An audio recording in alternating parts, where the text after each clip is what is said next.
The following is an exclusive presentation of WI Garden Media, celebrating 10 years of being the voice of Garden Talk Radio.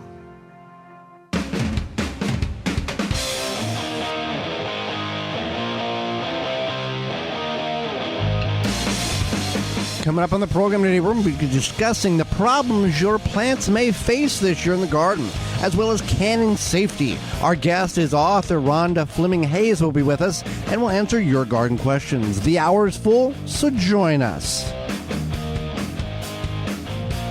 You are listening to the most informationally packed hour of garden-focused radio in the country and on the internet with your host, husband and wife team Joey and Holly Baird.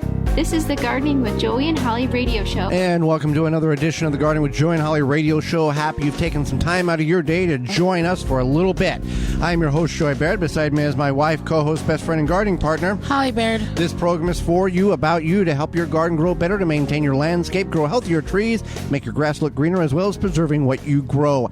Happy you're tuning in, whether you're doing such on one of the 43 AM and FM frequencies broadcasting our program here in 2026, through a radio app, through our parent website, thewisconsinvegetablegardener.com, underneath the Season 10 tab at the top of the page, podcast replay or in-studio video replay.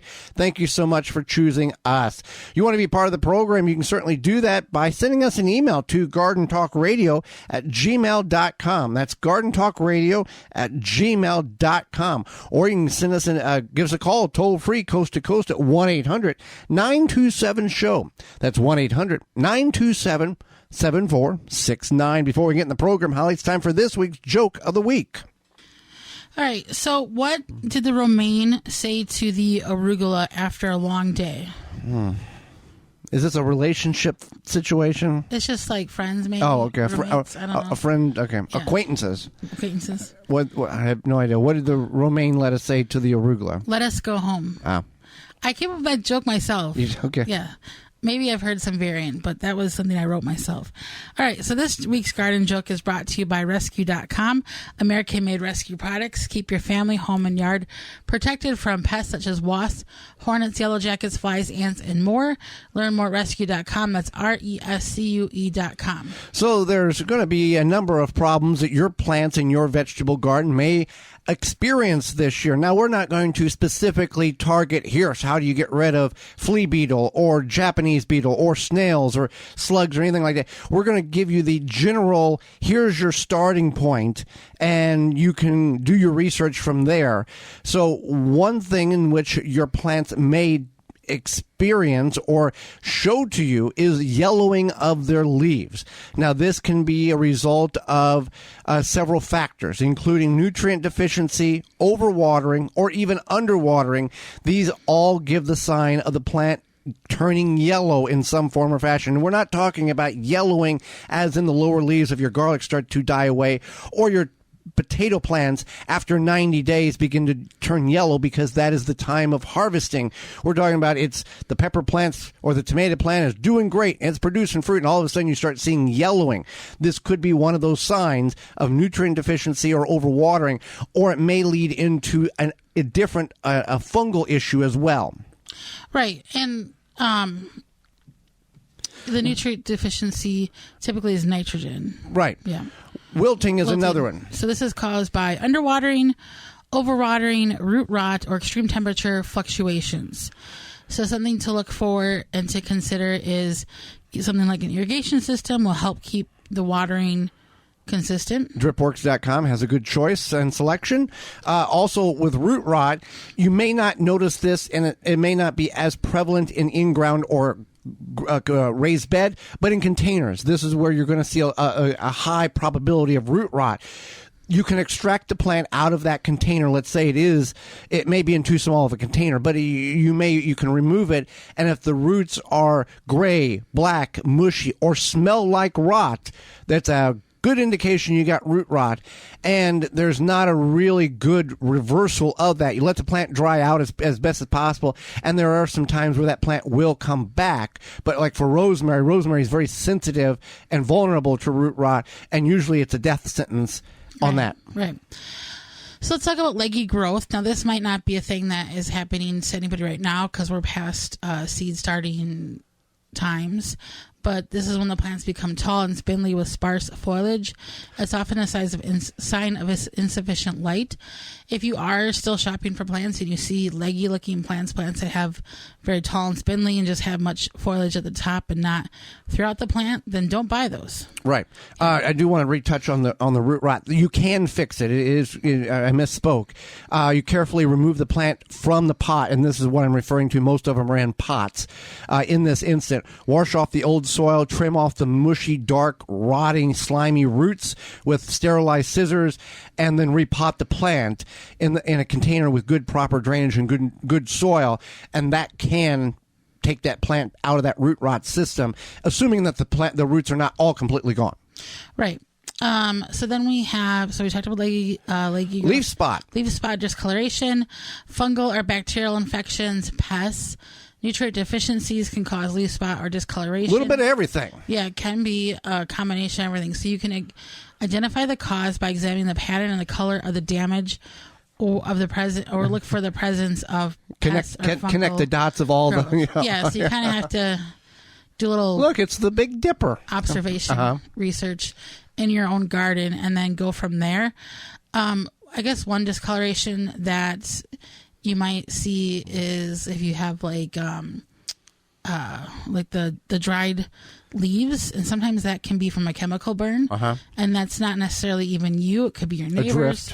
A drift. So if you see like where the leaves are kind of dry looking on the edges, I mean, obviously, if you're not watering your plants, that could be part of it. But if you are watering your plants, that could be a whole other issue. And a lot of these are really directed around nutrient deficiency, which means if we start out with good soil, good compost, good material that we're planting in, the high probability of that being an issue, or it will greatly reduce the amount of problems your plants are going to have. They're healthier. They got what they need. They can fight off disease and bugs more efficiently than if you plant in just poor, crummy soil. And soil is an investment. It's not, it's not something you should skimp on. Stunted growth, inadequate nutrients, insufficient light, or pests can lead to stunting of the growth.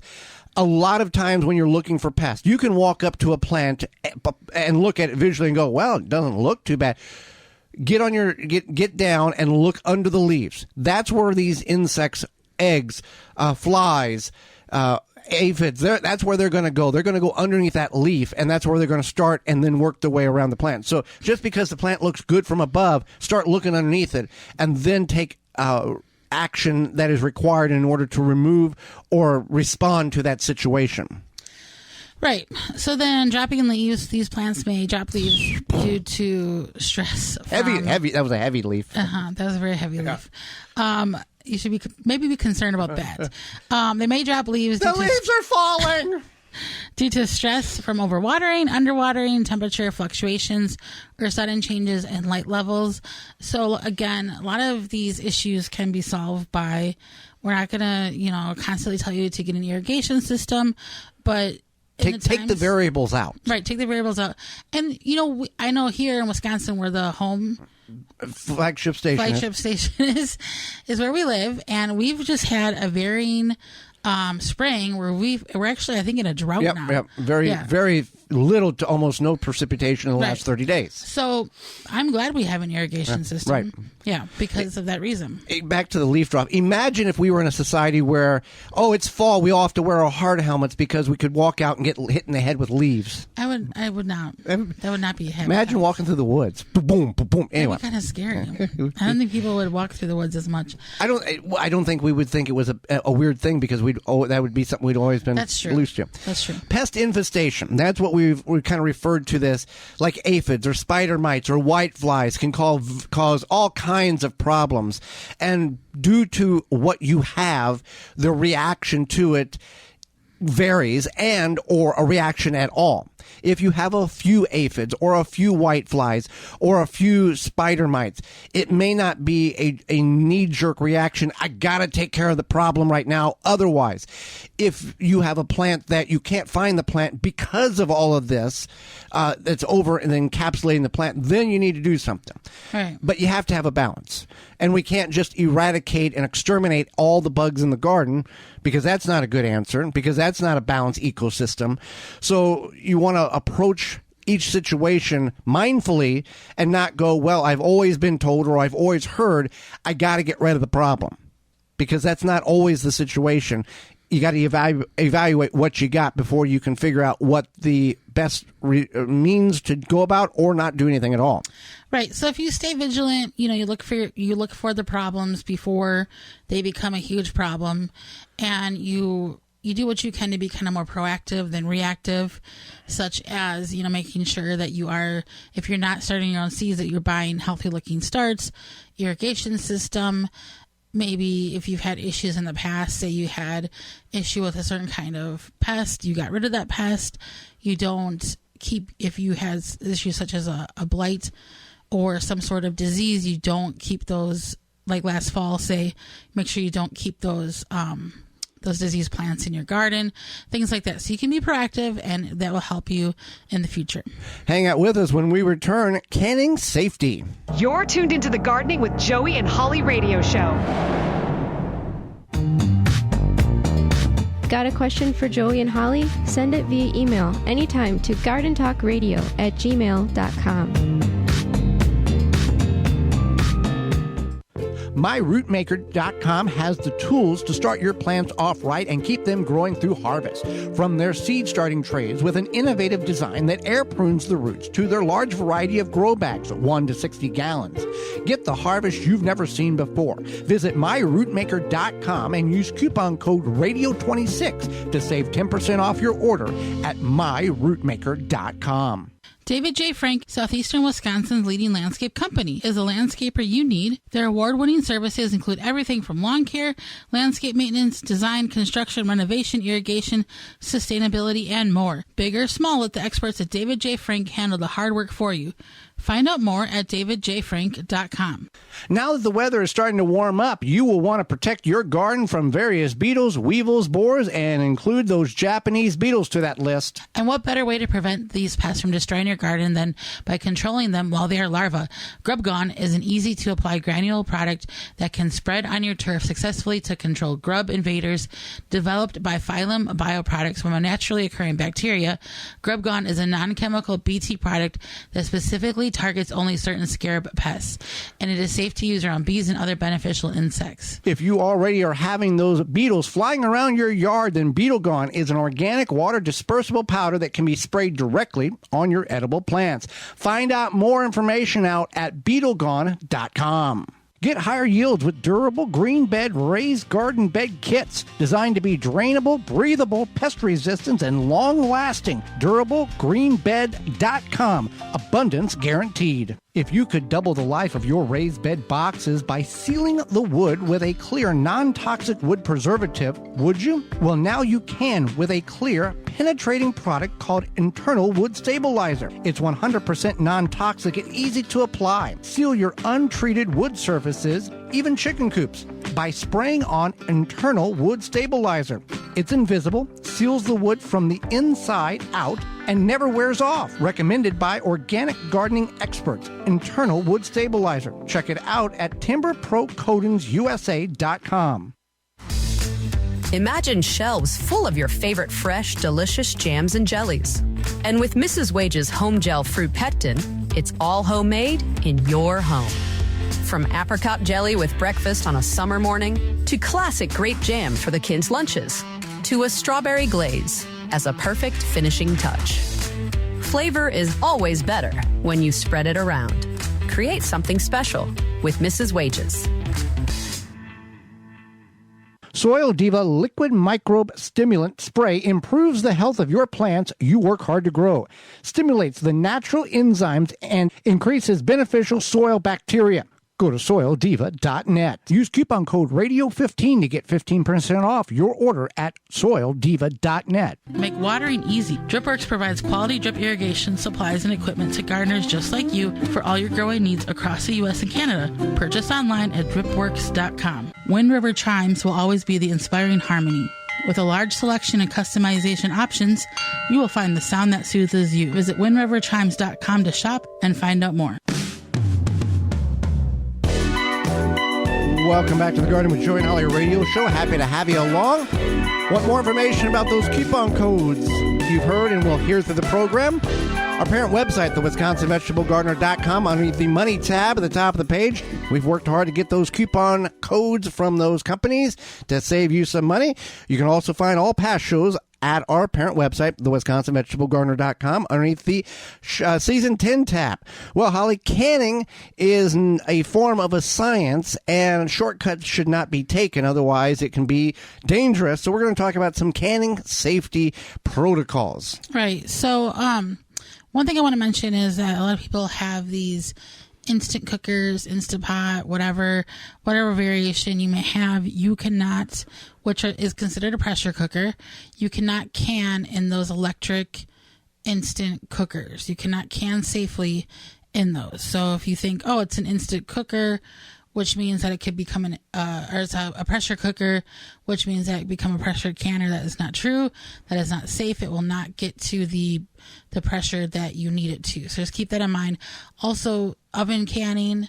What if people did that last year and they didn't realize they just should discard all that material that they've canned? I would. Okay. Because I don't trust that it's not going to get up to the correct pressure to safely preserve that food. Also, oven canning, not safe either. Doesn't get the pressure, etc. So safe canning includes a certified pressure canner, like a real pressure canner, or something that you're doing a boiling water bath, hot water bath, where whenever you put the items in there, there's about 2 inches of water above the jar. So you don't necessarily need to buy a big canner, but if you have a large stock pot that's deep enough, you can use that as well. So just keep that in mind. You want to think about what you're canning in. Second of all, you want to use mason jars. You don't want to use your old mayonnaise. I don't think mayonnaise comes in an actual jar anymore anyway, but you might have some that you have saved or whatever. Just because a canning lid fits on there, it's not safe. Also, those jars cannot necessarily keep up to the hot water temperatures, so then you might end up just breaking them, and then everything you've put in that jar is wasted. So why go through that work? Also checking the lids, the actual glass rim of it, to make sure there's no chips, to make sure the seal will adhere correctly from the lid to the jar. And then we're talking about the metal with the rubber gasket. We're not talking about the reusable lids. We've never experienced those. We've never done those. Right. We've only done with the one-time and throw away ones that go. There's nothing wrong with using those reusable 2-piece canning lids. You still use the metal ring, right? But we're talking about the plastic ones with the rubber gasket that you replace the gasket but keep. And that's that's up to you. So, well, would you recommend, if somebody's serious about canning, would you recommend them actually going out and investing in the proper pressure canner, the proper water bath canner, proper jars, rather than try to mosh podge this all together or trying to? It depends. Like if you say you want to do a lot of pressure canning, but you don't want to do a lot of hot water bath canning, you can use your pressure canner as a water bath. As a water bath. So it really depends. I mean, you just don't close the lid as tight. You just put the lid on top. But it's kind of like being a mechanic. If you're going to do a mechanic job where you want to have all the sockets and all the wrenches, you don't want to try to play vice grips and crescent wrench and try to make things work where it's not really designed. I would definitely recommend getting the proper pressure canner. If you want a water bath. That's going to be an investment, right? For sure, at least around $100. And then also getting the tools. There's a kit you can buy that has the funnel, the jar lifter, the magnet wand, head space measure, and those are about $10. You can get them in green, blue, or red. Yeah, I was at my local hardware store, getting a key made and picking up some flowers. Which that's a story in itself, but we don't have time for that. That is a story in itself. But anyway, and I wandered on the canning aisle because I wanted to see how much that kit was, retail price. So our flagship station is in Wisconsin, southeastern Wisconsin. So it's $10. You might be able to find it cheaper online. You might be able to find it cheaper. Yeah, yard sales. We're in yard sale season time. But it might not be the kit altogether. True. Yeah. Now we've got like 3 or 4 funnels. Oh yeah, I got one sitting over here that's glass that I've never used. No, when we do canning, we have 2 funnels. We have about 2 of everything. Right. Multiple towels, multiple funnels, multiple spatulas. So it's not this, I got to go clean this so I can. It's just toss in the sink, grab the new one, keep moving. because canning is a time-sensitive deal where it's not it's got to be moved quickly. I would not recommend a glass funnel. I just have one. We found it in an antique store in my work office that I just keep like for funsies. How many of you ever seen a glass canning funnel? I don't know. Yeah. That's a good question. GardenTalkRadio@gmail.com. Yeah. So another thing with the pressure canner, you want to get that serviced or at least looked at on a regular basis to make sure it's safe, that it doesn't have issues with the gaskets. Right. So you may have to do a little bit more searching to find somebody to look at your pressure canner. Sometimes you can find like your local university extension, somebody can look at it, or sometimes like hardware stores, the service desk people somebody might be there that can check the gaskets. It's not always easy these days. I hope that, as people start to can more, it becomes a thing. Obviously, people are buying the canning supplies. If the hardware store had like a quarter of an aisle, if not more, of canning stuff. Okay. So they had jars, they had all the accessories, they had, I don't know, like cheesecloth type stuff, like straining stuff. So filtering. I think they had some different like pickling mixes, stuff like that. And whenever we can, we want to follow the recipe, what it says. We don't want to take shortcuts or add or omit things that we are not supposed to, as well as do it in a timely fashion, because if you linger, it can greatly affect the end result of what you're canning. Right. And you want to make sure that you are planning ahead. So read your recipe ahead of time. Make sure you have everything you need, that you have it on hand. So if it says that you need bottled lemon juice and that expires. Right, and that expires, or a certain type of vinegar, make sure it's usually white vinegar that you need, but just make sure that you have enough vinegar, because I know like we buy the vinegar by the gallon, and we might think that we have an extra gallon somewhere, and then we don't, and then we have like get your case of Pomona Universal Pectin, so it's ready to go. Yeah, and then also just even like sugar, spices, whatever you might need, you want to make sure that you have that on hand, and even jars and lids, that you have enough of those, and that if you have wide mouth lids but not wide mouth jars, or vice versa, that's not going to work out for you. And the other thing you mentioned recipe. Find the recipe that is safe, and how do we know that? So you want to use a smart resource. You want to make sure the recipes from within like the last 10 to 15 years, and you can use resources like Ball Canning, and then also your local university extension, the National Center for Home Food Preservation. I'm trying to think. Better Home and Garden. Better Home and Gardens. There's a website called SB Canning, like Santa Barbara Canning, and she is a master canner of Santa Barbara, and she posted a lot of recipes. I also have found ones from Taste of Home. Okay. Yeah. So when it comes to safety of canning, it's not something you should. Don't be afraid of it, but follow the directions. And there's plenty of recipes and reputable sources online. You can go to our parent website, the WisconsinVegetableGardener.com, upper right corner. Type in "canning what you grow." We have 46 in-depth how-to canning videos from our kitchen, from pickled Swiss chard stems to tomato sauce and everything in between. Well, another thing in which we all need to do is keep the dirt out of our home, shed, barn, cabin, and we can do that with Scrusher, which is made in America. Yeah, Scrusher outdoor shoe cleaner. It's a shoe brush station that is built with weather-resistant steel frame and black UV powder coated finish for year-round use. Easy to use with just a few passes through, whether it be your boot, shoes, what have you. Can remove dirt, mud, and slush from any type of shoe. Its user-friendly design ensures trouble-free cleaning, saving you time and effort. If you go to Scrusher.com, you can use the code NOMOREDIRT5 to save 5% off free shipping at checkout. Coupon code. Hang out with us when we return. Rhonda Fleming Hayes, author, will be with us. You're tuned into the Gardening with Joey and Holly radio show. Have a garden question? Give Joey and Holly a call now or anytime 24/7. Just dial 1-800-927-SHOW. If you can't get through, leave a message and they will call you back. Call now 1-800-927-SHOW. Have insects such as aphids or fungal gnats invaded your plants? Fight back with Summit Year-Round Spray Oil and Summit Mosquito Bits. Organic Summit Year-Round Spray Oil kills insect pests on indoor and outdoor plants. All natural mosquito bits kill fungal gnats larvae in container plants. Both products are harmless to people, plants, and wildlife.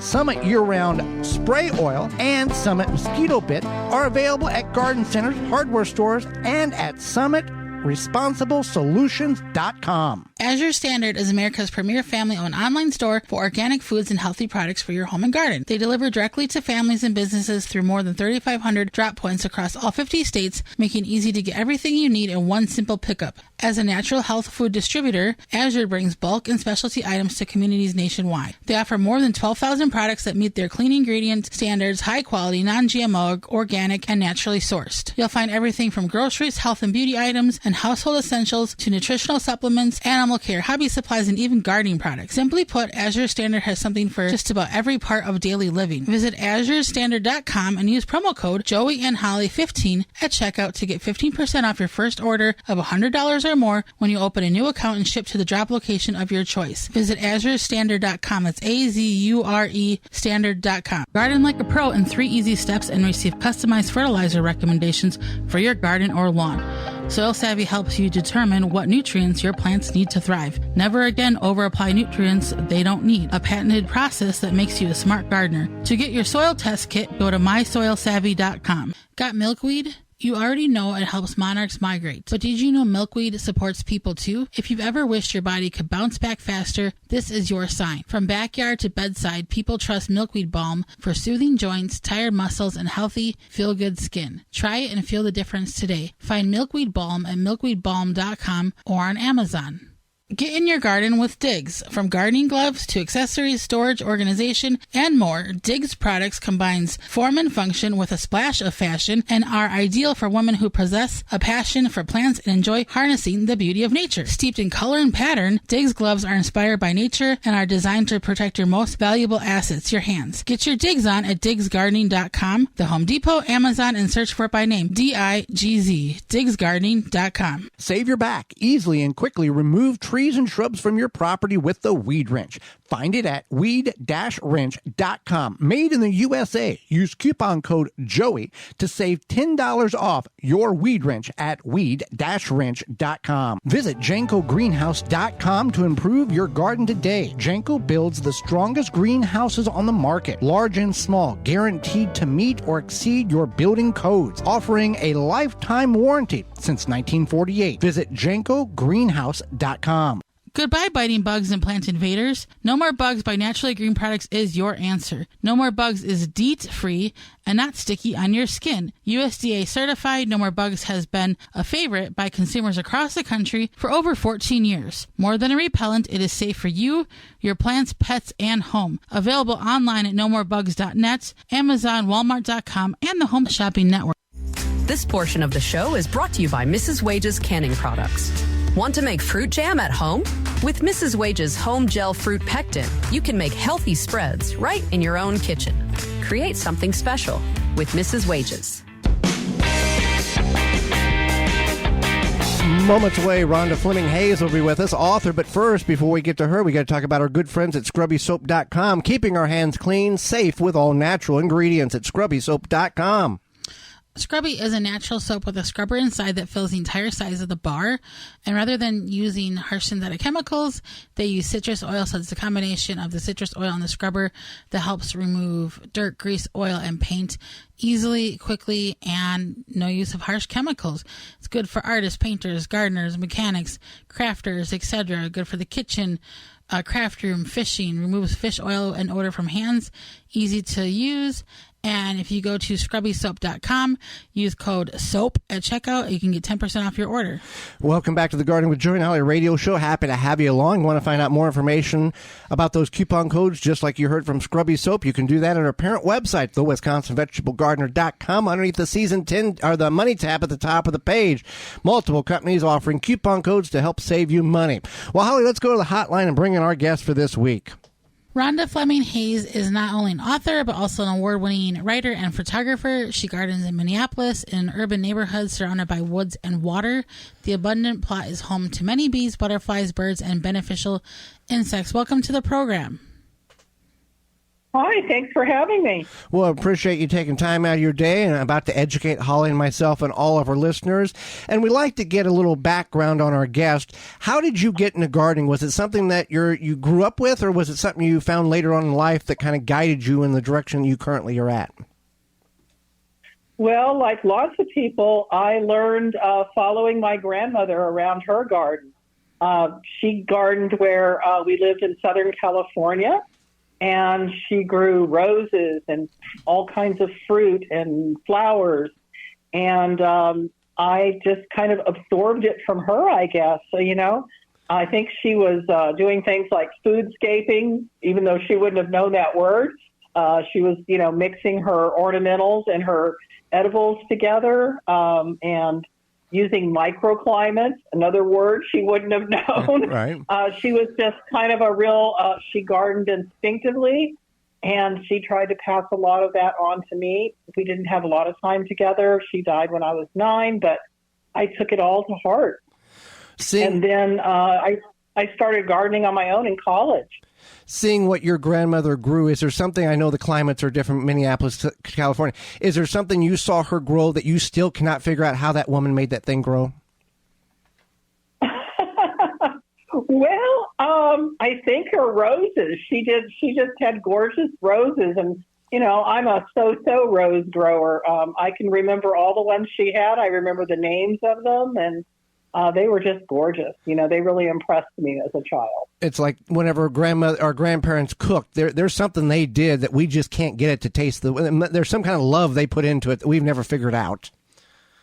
I think it's one of those you had to be there things.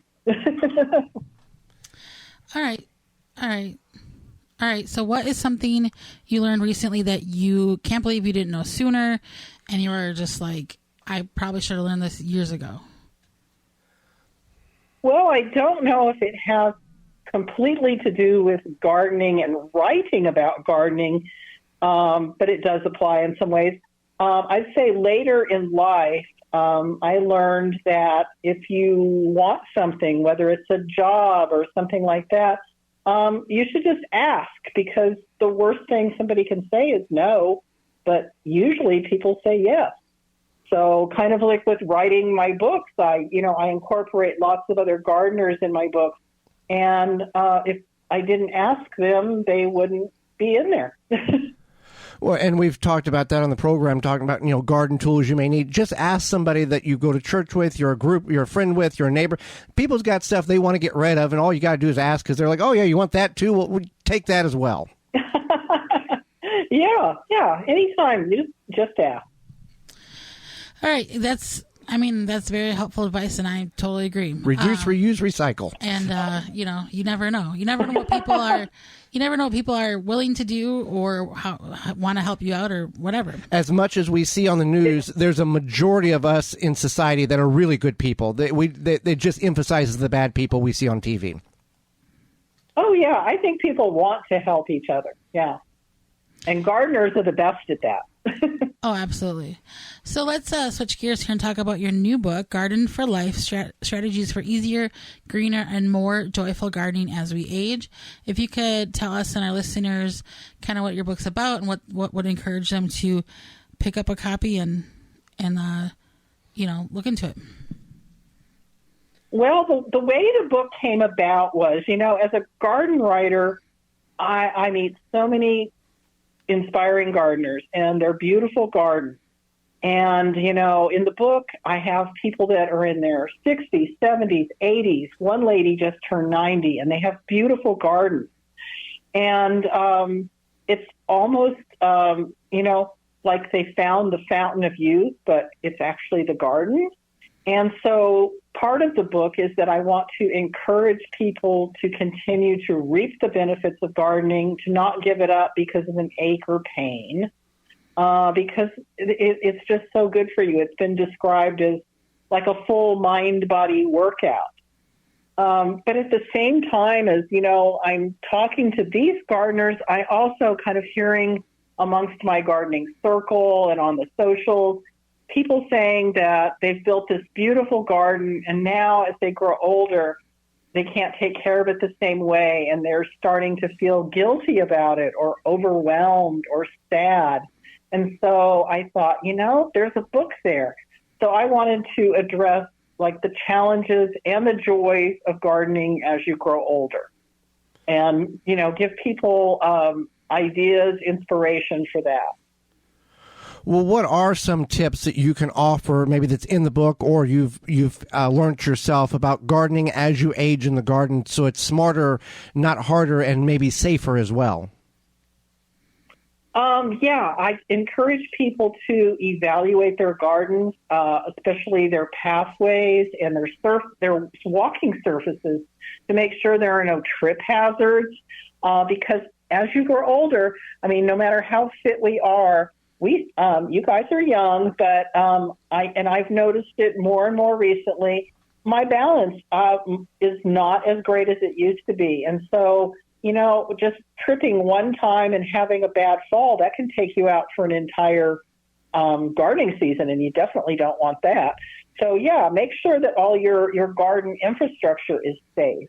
But as far as tips, oh gosh, there's so many. It's like hard to just. Well, first of all. I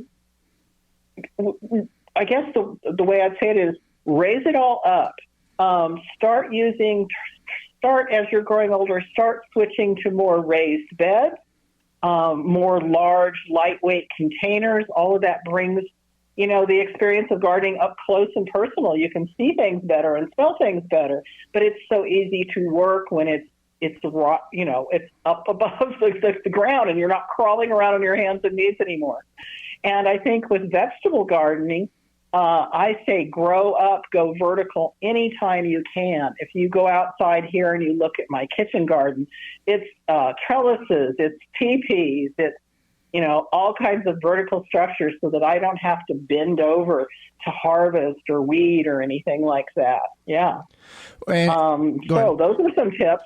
Yeah, go ahead. I would offer, take your time. It doesn't have to always get done today. Now, I grew up in an agricultural environment where things had to get done in a timely fashion because it was market, it was harvest, that was it. But as in the backyard garden, you can do a little bit, do it often, but you don't have to do it all at once. Yeah, I advise people to, as they get older, to break up their tasks, their chores, into kind of doable chunks, and to not feel like you have to get something done all in one day. And then there's another great tip that I borrowed from another garden writer. Her name's Toni Gattoni.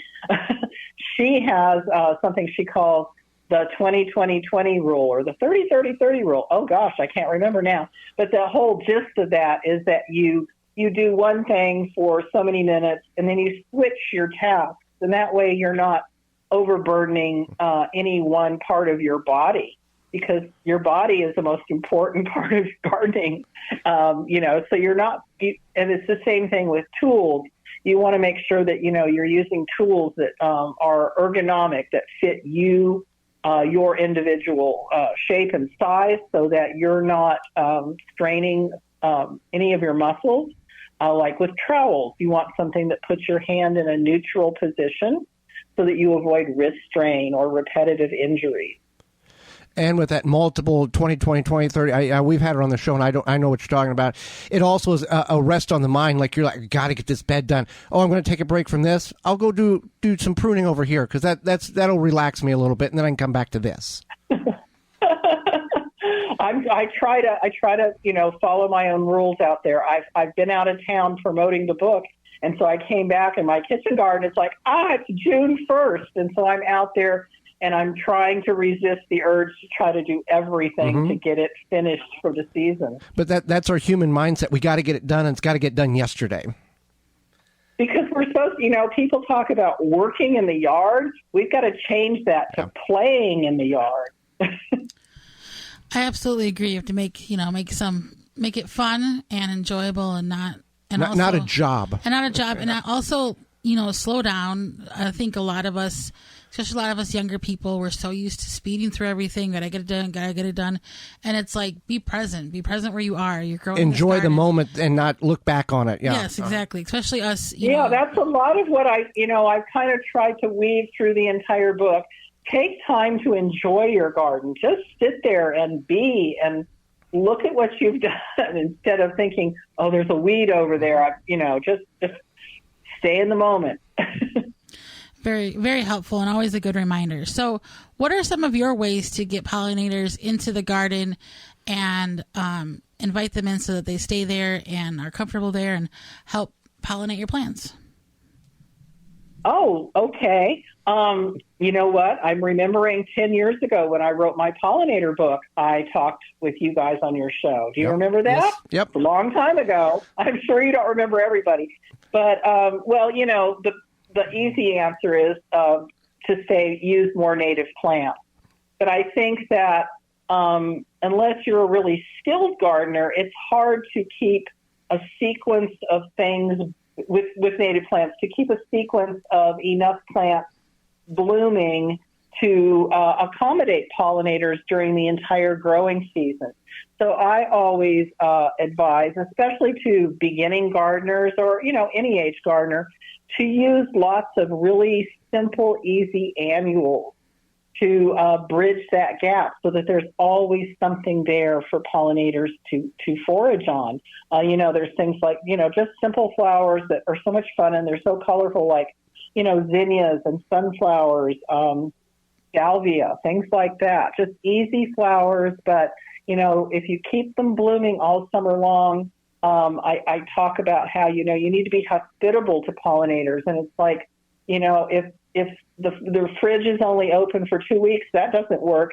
You've got to think of your garden as the grocery store, and you have to have something available, from spring to fall.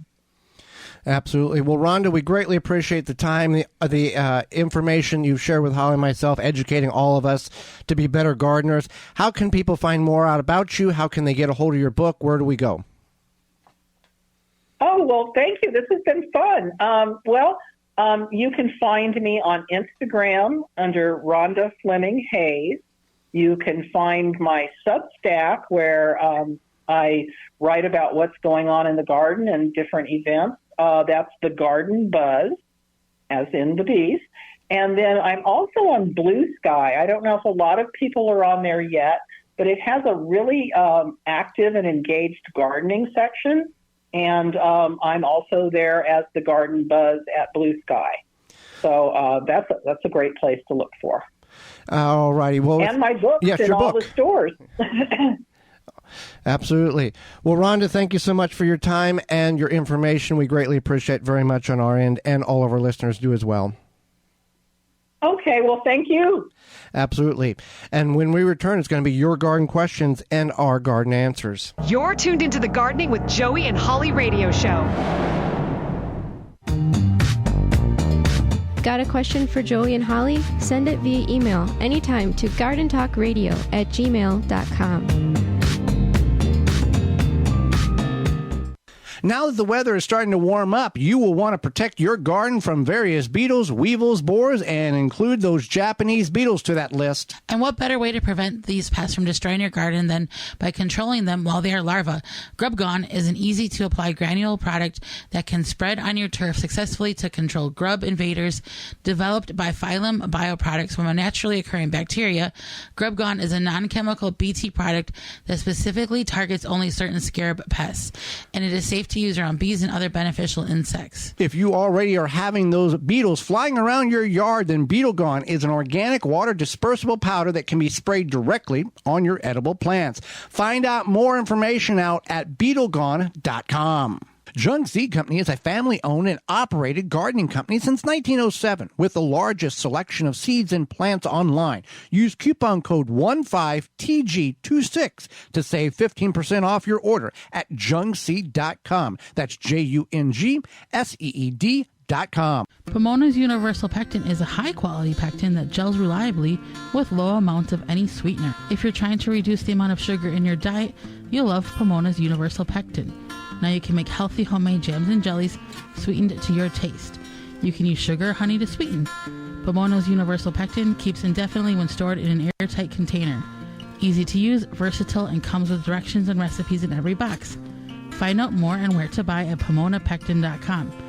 Also available at natural food stores and online. Stop poisoning your soil. Green Grow is different from most garden brands because we do not rely on chemical shortcuts. We use beneficial biology and organic inputs to rebuild soil naturally, so your garden gets healthier every year, not dependent on more products. Stronger plants, fewer problems, better food. Check out our complete line of organic fertilizers and potting soils today. Visit thegreengrow.com and breathe life into your soil. That's TheGreenGro.com. Check us out on Instagram as well at The Green Grow. Say goodbye to weeds. Easily remove them, roots and all, with the unique design of the Copperhead Hand Cultivator, recognized as the world's leading hand weeding tool. Simple design, lightweight, made from forged tempered steel for easy extraction of weeds, plant seeds, rows, and more. Visit Cobrahead.com and use coupon code SOIL for 10% off your order at Cobrahead.com.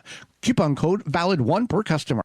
You've upgraded your tools, your plants, even your soil. Why not upgrade the way you control mosquitoes? Instead of spraying chemicals that harm bees, butterflies, and pets, choose a smarter, science-based approach. Biogen's mosquito traps uses proven attractants to target mosquitoes without fogging your yard or harming pollinators. It's precision control for gardeners who care about the environment. Rethink mosquito control. Learn more at biogens.com. That's BIOGENTS.com. Mantis Garden Tiller cultivators are the perfect solution for any garden. With their gas-powered 2-cycle or 4-cycle engine, these powerful machines can till 9 or 16 inches of land without you breaking a sweat. And it doesn't stop there. Mantis's optional attachments allow you to aerate, plow, and more with the snap of a finger. Engineered with durability in mind, Mantis Tiller cultivators will be your guaranteed garden companion for a long time. You can find more out and details at mantis.com. Check out ivorganics.com. It's America's leading garden product YouTube channel. IV Organic products are innovative, organic, effective, and proudly USA made to help you achieve your best growing season. Use coupon code RADIO10 at checkout and save 10% on your entire order at ivorganics.com. That coupon code again is RADIO10 to save 10% on your order at ivorganics.com. Welcome back to the Gardening with Joey and Holly radio show. Happy to have you along. Want to find out more information on how you can save on those coupon codes, those companies, our parent website, thewisconsinvegetablegardener.com. Underneath the Money tab at the top of the page and Season 10 tab for all past shows and all company listings. Well, it's time for your garden questions and our garden answers. You got a question, you want to submit it, you can send it on over to gardentalkradio@gmail.com. That's gardentalkradio@gmail.com, or you can give us a call toll free coast to coast to 1-800-927-SHOW. That's 1-800-927-7469. Question came in from Georgia. I got a question about growing asparagus. Is it best to grow it in a container? I have heard that it can spread all over the place. Just to keep it confined if I grow it in a container. What are your thoughts? What is best? So you want to grow it in the ground. First of all, right. Asparagus, if grown in the ground, it can last over 20 to 50 years. Right. Yeah. You don't want to grow it in a container. Would it even work in a container? Well, if you've got you can start it from a seed, which takes 5 years to get something to harvest. There's 1-year crowns, 2-year crowns, and I think that you may be able to find 3-year crowns. But anyway, 1 and 2 year are very common. You plant those, and you got to wait until about 2 years after it takes about the 4th year really to get something. Mm-hmm. So by the time you feed it and let it grow up, it's going to basically kill itself, because as the plant grows, you're harvesting the asparagus, and then at a certain point you leave it alone and let it grow up, create large fronds with that will absorb the sunlight to feed the roots to make them roots ready to grow again next year. So there's it is a misconception that asparagus will just take over like raspberry plants. That's not the case. They will be very confined in a small area. They may expand 2 or 3 or 4 inches, but they're not going to tuber under the ground and then pop up over to the other side of the garden like a raspberry plants or creeping Charlie or something like that. Right. So find a spot that it's not going to be disturbed, plant it, let it grow, and then within year 4, by the time it's 4 years old, you'll have asparagus, and it'll be there. It will outlive you in most cases. All right, I'm new to gardening. I have 3 raised beds. My question is eggplant and Brussels sprouts. Will these grow in a raised bed? Are they companions that can grow together? Do they need supports as well to vine on? I don't see any issue for growing those items, eggplant and Brussels sprouts together. Brussels sprouts, one thing to keep in mind is when you are growing Brussels sprouts, they take a long time to grow. And a lot of space. So they'll get as big around as a 55-gallon drum. So you're looking at 2.5, maybe 30 to 38 to 36 inches in diameter. Yeah. They are big old plants. They do get big, and they kind of get like a little bit bushy, I guess. Yeah. You don't need to support them. They grow their own stalk, and then you do want to top them, if Joy wants to explain that. At the time that you start seeing the Brussels develop in the conjunction of the stalk and the limb, you want to take and cut off the top growth tip. It's not going to hurt the plant. You take 6 inches off the top. It'll stop the vertical growth and focus heavily on the sprout development. And that's usually, about 45 days following that, 60 days, you're going to start harvesting sprouts after that. But that is a way to increase. It's just like cutting the scape off of a hard-neck garlic. You're putting the energy into the bulb development rather than continuing the growth of the plant or the seed production. So companion planting, we've never followed a companion plant chart ever. I wonder if they mean that they want to like interplant them between the Brussels sprouts, the eggplant. I would not do that because the Brussels sprouts will shade. Right. Yeah, we'll shade those eggplants out. So if you want to plant them like one side Brussels sprouts, the other side eggplants, you can certainly do that. There's not. I mean, I'm sure there's some. You shouldn't do this. I don't see a problem with it planting them together, but spacing them accordingly is best. I'm thinking of using micro clover for pathways between my raised beds. I have wood chunks mulch right now. Can't stand walking on it because there's huge chunks of wood, and I'm afraid of tripping on them. If I was to use it, does it work? Does it choke out the weeds? Is it good for the pathways? We was talking to a previous segment. If you didn't catch the third segment, Rhonda Fleming Hayes talking about as we get older, we got to be more careful on tripping hazards in the garden. Right. Here's a perfect example. So microclover is widely used as a living mulch between raised beds. While effectively it does outcompete many broadleaf weeds, it creates a soft nitrogen-fixing green carpet, and it will. Things like aggressive perennial weeds and creeping grasses can still push through if the soil isn't prepped properly. So you want to pull the majority of the weeds that you can before you plant the microclover. Right. There's still going to be some work involved in that in order to get it. But once you get it established and you get it the way you want, it's going to be a very, very nice situation to walk on rather than the chunky wood chunks mulch that you currently have. So once you do have it established, it will choke out those weeds. So it does take time, but that does sound nice. Yeah, walk through the garden barefoot. Form of what they call grounding. Isn't there scientific behind that? Yes, you connect yourself to the earth. Yes. All right, next question. How close can you actually plant plants together? Like actually, and not what the package say. So, extreme gardening. I don't really want a bare garden bed. I figured if I put a bunch of plants together, but I'm also worried they'll fight with each other for root space, or not sure what to do. Planning on putting tomatoes, peppers, cucumber, squash, loofahs, watermelon, cantaloupe, herbs, and some flowers in the same bed. It's a 4x8 bed. Would that be okay or too much? That sounds like way too much. Yep. So here's the thing is that... That's 32 square feet. Wow. Which typically in a 32 square foot bed, I'm planting at most 10 tomatoes. Okay, so the watermelon and the cantaloupe, those vine and the squash... Right. depending on what kind of squash. Those will vine out. So if you planted those like around the edge of the bed, you're looking at 15 to 30 square feet per plant on those. Right. Those are humongous but if you planted them and then to get them to sprawl out of the bed. Yeah. That would be okay, but I would not plant all of these things. If you just use that bed, half the bed for squash, the other half for cantaloupe, that would be, you're done there. Right. Well, I would say like a third and a third and a third. Yeah, but still, that you're going to be crowded. We have to think of what the end result is.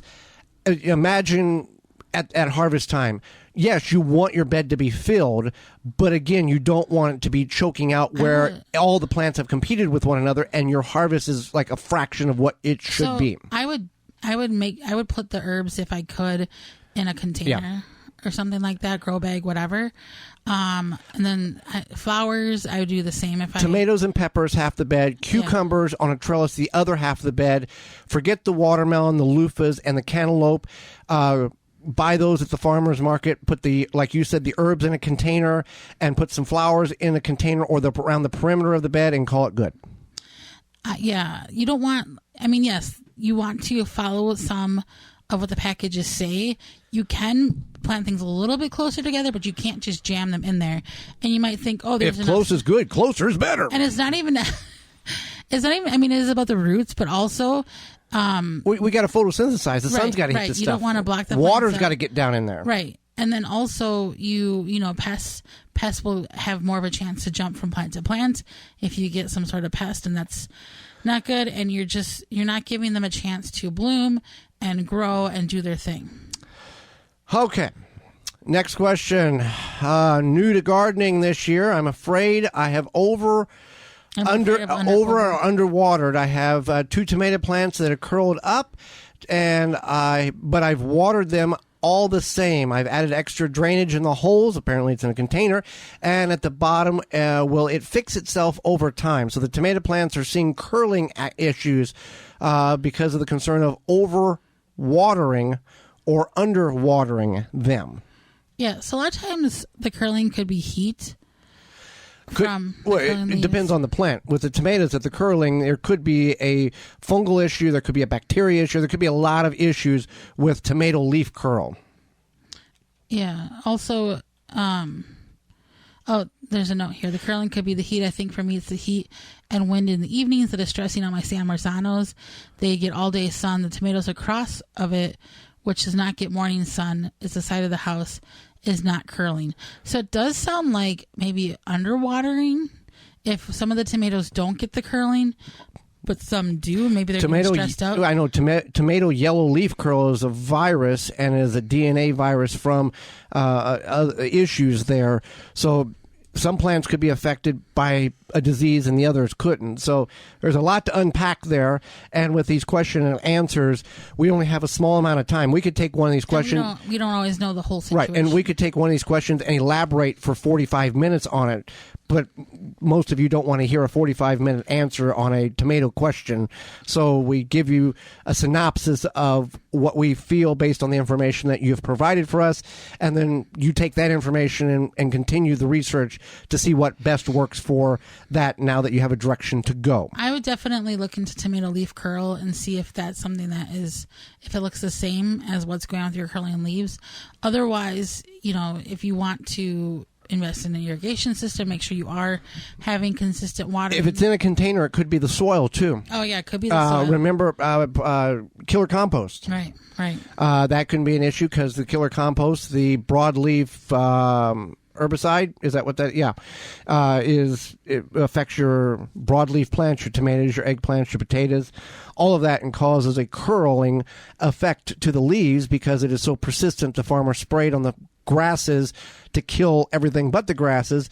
The animals eat it, comes out the back end, turns into compost, looks pretty. You plant it, put it in your garden, and it is still so potent that it affects your plants for years to come, and you have to have a lot of patience and time and remitigation. Same thing with 2,4-D for your lawn and your yard, your weed and feed in your lawn. that will do the same thing. So you want to be careful what you compost or what the origins of the compost is. Otherwise, you can have a long-term negative effect and a lot of frustration, time, and effort in order to get things back the way they once were before the situation developed in your garden.